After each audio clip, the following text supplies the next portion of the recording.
सुप्रभात। मैं प्रतीक मिश्रा कक्षा 10वीं से अपना गृह कार्य पूर्ण करने के लिए यह वीडियो बना रहा हूँ।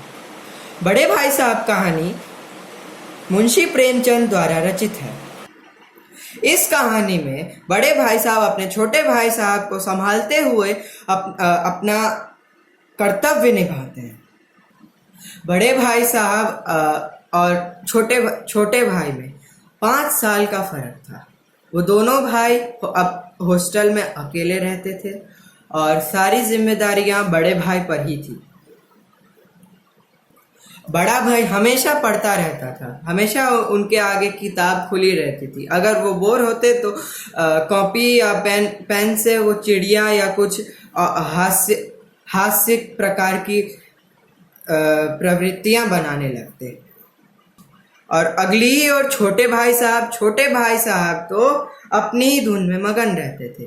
छोटे भाई साहब का मन खेल कूद में ज़्यादा लगता था तब भी, लेकिन बड़े भाई साहब लगभग 3 साल से फेल हो रहे थे, जबकि वो बहुत पढ़ते थे। इतना पढ़ के भी वो फेल हो जाते थे। और छोटा भाई बहुत कम ही पढ़ता था, जबरदस्ती ही बैठता था, लेकिन वो पास हो जाता था।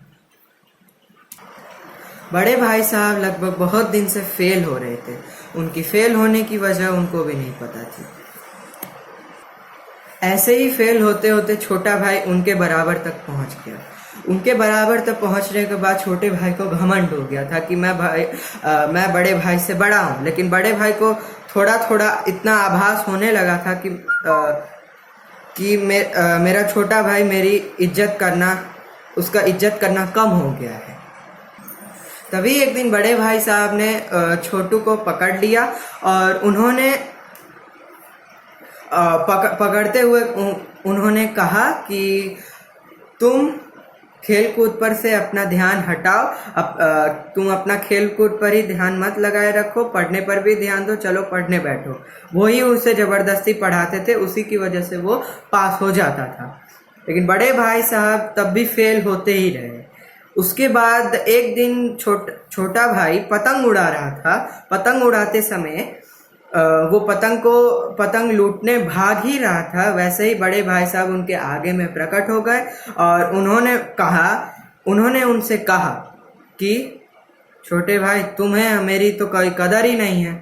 तुमसे तब भी मैं 5 साल बड़ा हूँ। भले ही तुम मेरी कक्षा तक पहुँच गए हो, मैं तुमसे लाख गुना बड़ा हूँ, 5 गुना बड़ा हूँ। इसीलिए मुझे तुमसे ज़्यादा अनुभव है चीज़ों का। यह सारी बात सुनकर छोटे भाई को अपनी गलती का एहसास हुआ और इसी प्रकार दोनों खुशी खुशी रहने लगे। इस कहानी से हमें यह सीख मिलती है कि हमें बड़े लोगों को कर्तव्यशील होना चाहिए और अपने कर्तव्य का ज्ञान होना चाहिए, ताकि छोटा भाई हमसे गलत ना सीखे। धन्यवाद।